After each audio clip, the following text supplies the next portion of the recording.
So for the next 2 weeks, we will be drawing portraits. And for the first week, we'll start with cross contour, and then the following week, value. And so when I'm drawing portraits, I like to look at multiple angles. So I'm going to draw this gentleman from a few different angles. Uh, some things to keep in mind is that the eyes are directly in the middle of the head. The nose is halfway between the eyes and the chin, and then the mouth in between there. And the ears tend to go from top of the eyes to the bottom of the nose. And when you're looking directly at the face, the face is like 5 eye widths wide, so there's one eye width in between the eyes. Here I'm looking at nearly profile. This is actually closer to 3/4 angle. This gentleman. So when you change the angle, you change everything. You change, where the ear is in comparison to the rest of the head. So I see one ear and I see more of it, and I see less of the other eye. So work on some different angles. This is like a great angle to see one ear, some shape, but not have it too profile. And then lay in all of the lines, both north and south and east and west, left and right, diagonal. Build these lines, but give them curves. You're going to want a lot of curves in your lines. Straight lines aren't going to really give the shape of the human face. I like to do some practice drawings. So this is what these are right now. So just little drawings fitting 3 and 4 portraits onto a page. I do this really to kind of just like lay out my composition, see which direction I like to take this portrait. And it also gives me a better understanding of what I'm looking at. So when I'm looking at the face forward, I have a better idea of how far that nose sticks out, how the shape of the cheeks are, shape of the lips, not just looking towards them, but where should those shadows be. I'm drawing hair. I don't draw every little hair. I try to build the shadows from underneath and then allow highlights to lay on top. So here I'm just slightly changing his angle between that profile and straight on to slightly showing you different sides of his face. And I highly recommend doing this beforehand. Notice you gotta keep the eyes lower. Then often I find students put the eyes way up in the forehead, and the eyes need to be down lower in the middle, right in the middle of the head. As you tilt up and down, it will change, but when it's more straight on, want to keep it that way. And again, I'm doing all my lines kind of in this direction of the cross contour, but these I'm keeping really kind of quick and loose. I don't want to take too much time in the practice. It's really just kind of laying out the composition, getting my proportions correct, and building a little value. All right, so I'm going to draw this face. I like to start with this kind of understructure, kind of skull structure, and kind of lay out, measure where everything is in relation to one another. So these eyes are kind of turned in a different direction than the rest of the face. So it's going to be kind of something that, if I don't get correct, will look a little off. So remember that her eyes are looking towards the camera, but her face is turned at an angle. So I'm going to build this up through this cross contour. I do a big general cross contour, almost like a globe, across the face. I like to keep eye level through the eyes straight, but I like to curve upwards when I'm above the eyes and curve downwards below the eyes. I kind of do this with the center line that runs through the nose. I kind of like to turn it based off of that axis as well. And when I go in with darkening the hair, I turn that pencil really on its side and just build up the value. Um, and come back and maybe add some details to it later, but I want to keep it quick and loose, and will allow for highlights into the hair as well. Darken up the glasses because they are kind of actually the darkest thing on her. And her jacket will be dark too, so fill in the collar and the jacket and where the jacket's kind of showing through the hair. And fix the glasses. The ridge is a little long. And clean up and add more shadows. Pull the shadows so that the dark side of the face really feels like it's in shade, and then that'll make the highlighted side of the face seem lighter in contrast. All right, so the next one will be a challenge with this curly hair. That's kind of why I showed it to you, but he's got great highlight hitting him, and allows for the face to really kind of have shape and pop out, curve out. All right, so again, I lay out all of my proportions and all of my features through some measurement. So take measurements, scale it to the page as you need, and look at your measurements. Make sure that they go both vertically and horizontally in the right amount of space or line length, whatever you're drawing. Kind of double check. Spend a lot of time looking and re-looking, and also take a step back. So I find that when I'm drawing faces, I kind of get convinced something is one place where maybe I'm too close to it. I have to take a step back and look at it and reevaluate and see what needs to be kind of pulled out or erased and kind of sculpt it. Literally, you're kind of sculpting the face through this illusion of dark and light and building up these lines. Still, this one's just cross contour, so I'm going to build up all my shading through line. I'm not really going to turn the pencil on its side, except for the hair. I'm going to have to, otherwise I could spend the whole week just drawing this hair. So you can see I've come in and shaded the darker side, and kind of gradiently up to the lighter side, and just that will give you the kind of the value that you need to show the light hitting it and creating a shadow and on the other side. So, but I'll probably come in here and give it a little bit more texture too. So, coming in, adding some facial hair, and there you have it. That's all I'm looking for the cross contour portraits. So this week we're doing 2 cross contour portraits. The following week we're going to be doing value portraits, but you can get a jump start on those if you get your cross contour portraits done first. So start with that, and then if you have time, go ahead and work ahead. It's pretty much the same idea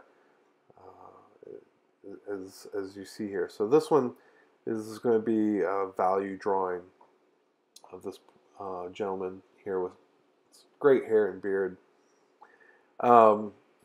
Here I actually take compressed charcoal and fill in the beard. It's going to save a lot of time, but leave a little highlight here I'm trying to fill in the hair quickly, but the darkest areas I'll come back with more layers.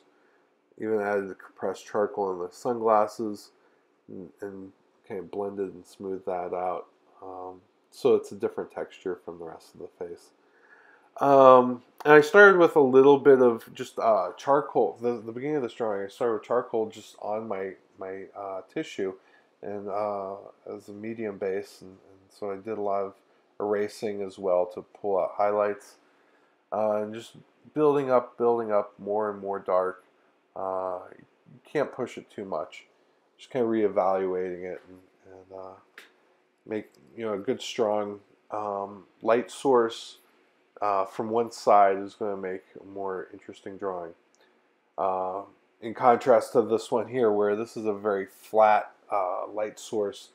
And I'm going to do this one just for cross contour, really because I'll do both. I'll do cross contour, and then I'll come in, erase some of the lines, and blend out some of the lines. And but I'll start out with cross contour, so I have a nice structural base underneath everything, and then so you can see here I'm curving the cheeks in multiple directions, and trying to make that curve where the cheeks meet the nose to protrude the nose out from the face and give that illusion that it's sticking out. And I have to do that with both lines, but I also have to allow some highlight to pull through.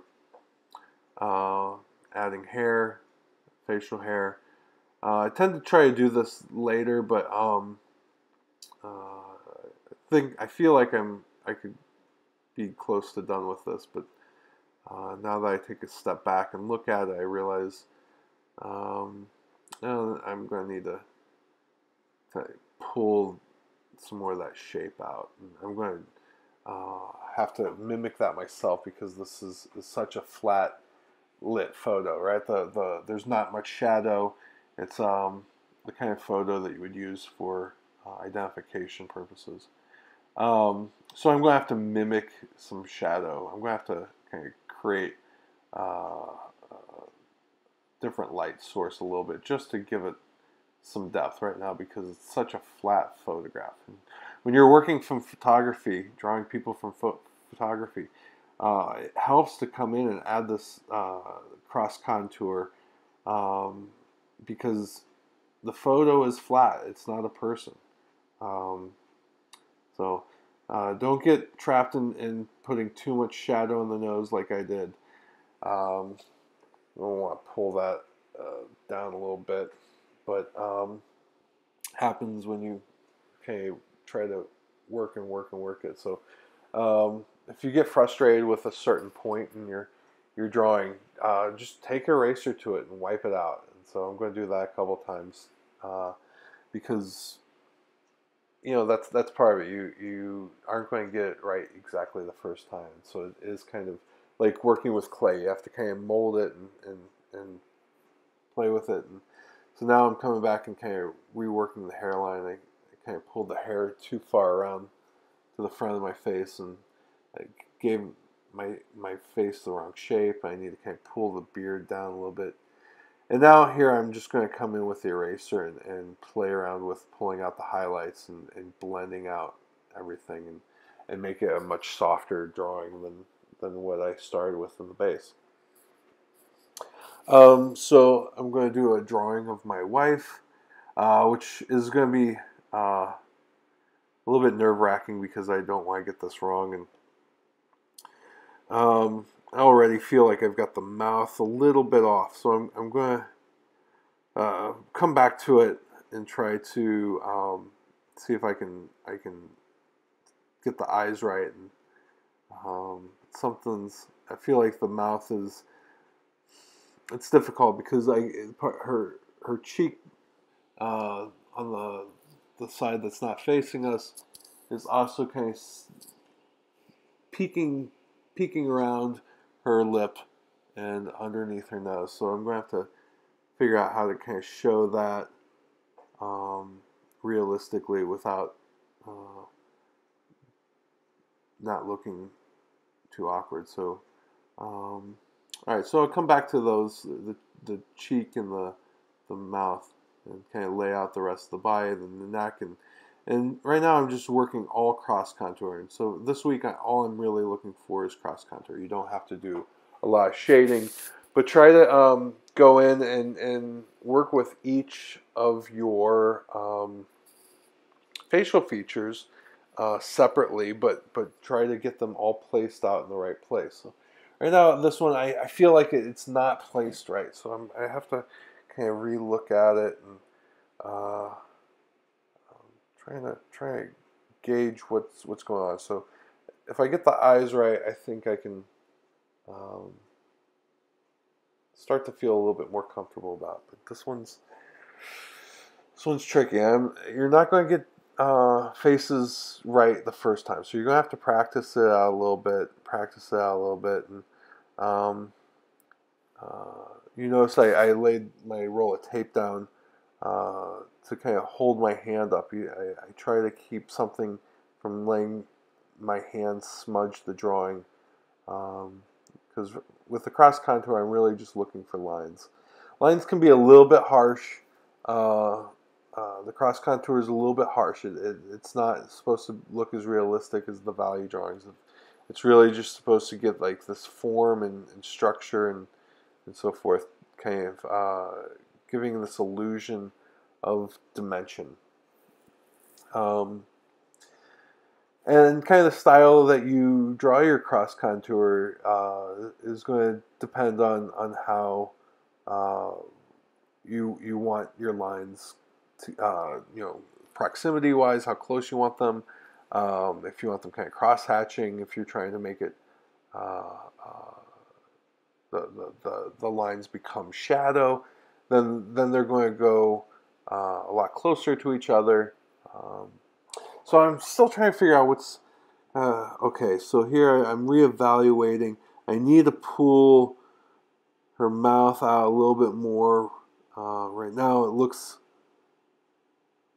incorrect. I have to kind of change it up because it doesn't look like her mouth. I think there needs to be more space between the nose and the lips.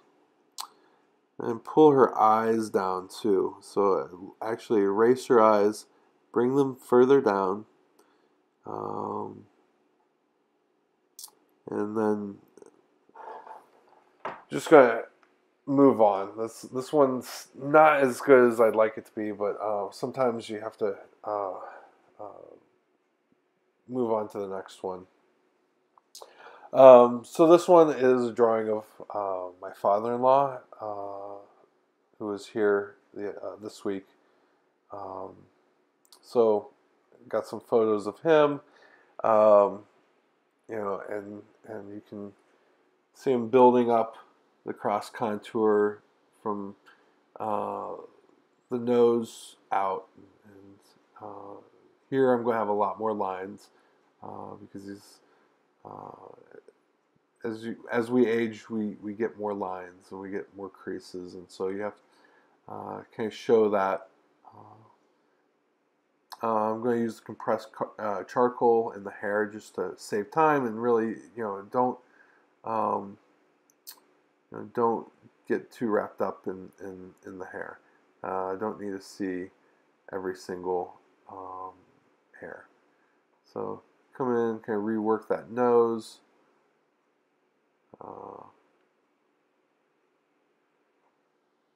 And when you're drawing profile, you're really seeing the silhouette and shape of the face. So, and here add a little darker background, which is going to really pop it out, pop him out forward, and that's fine. You can go ahead and do that if you want. Helps set him off in the from the picture plane. Come back and work out some details, and here I'm going to use white pastel and some more charcoal and really darken it up and kind of work out details, work out some of those wrinkles, and give them a little more character. So, that's another example. How you take that cross contour and build it up into value. So I'm going to do another drawing of him. So this one I'm going to do with pencil, and I'm really going to just try to focus not so much on cross contour, but actually just building up value, through lines that are kind of more shading lines. But I'm still going to have to, keep the curvature of the line, going in that direction. So notice there I decided to bring the collar up a little higher. And when you're working with pencil, you can forgive yourself. You can draw over top of it, and or erase if you need to, and build up on top of it.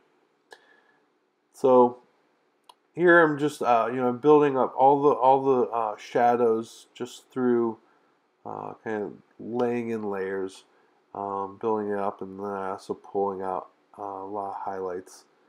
So I didn't like the eyes, so just go in and erase them and start over, and eventually it'll blend in like it never happened. But again, I want to pull out, kind of get a little dramatic with pulling out some of these highlights, just so it has a little bit more oomph to it. It has a little more contrast, and it's a little bit more distinguished than the photograph. So that's one of the things you can do with your drawings is you actually, drawing is kind of the original Photoshop. You get to play with your values. You can play with your levels. You can play with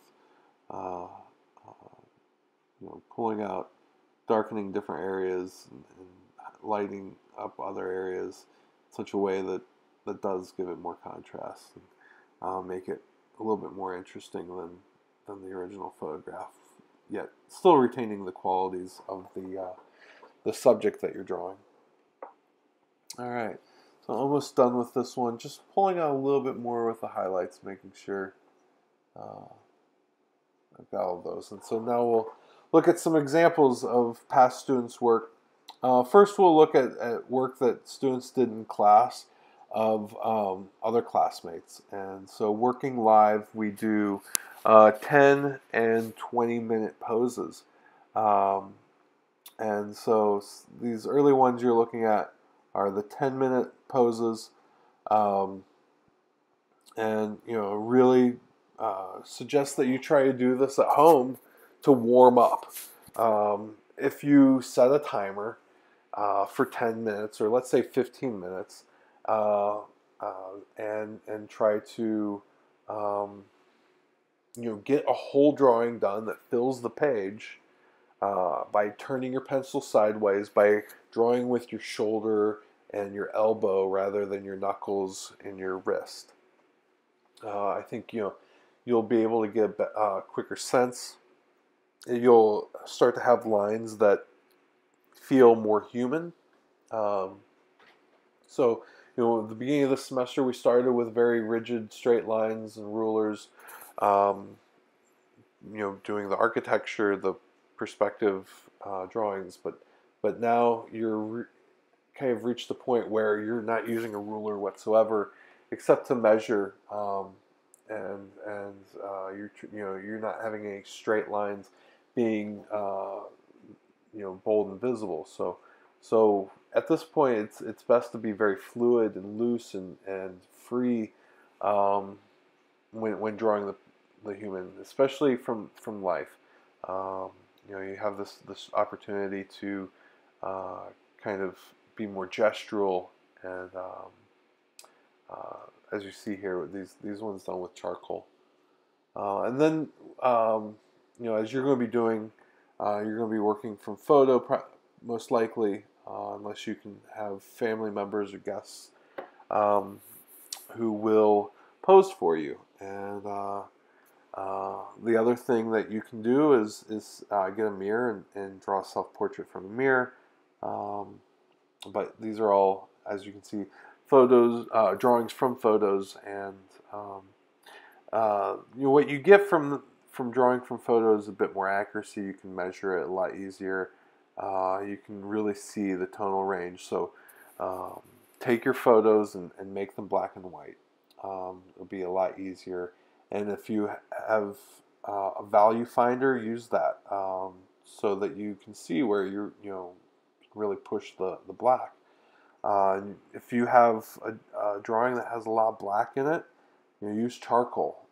That's how you're going to get the richest black. Your pencils can only get you maybe 70% black. But here, you can see the charcoal drawings really have a lot of contrast, and tend to have this feeling that's a little bit more human. There's a little bit more. It seems a little bit softer than graphite. Graphite tends to feel like a line, but you can still blend out graphite. It's just something about having that dark black can really make things seem a bit more natural, or that it is the full range from black to white that our minds and our eyes expect. Also pay attention to fabric, any fabric that your subject is wearing. It's part of the drawing as well. Like hair, it has folds, has highlights and shadow. And feel free to have do a drawing with the subject that has glasses on, sunglasses on, or even if you're wearing a mask right now, go ahead and do that too. So good luck. If you have any questions, feel free to email me this week.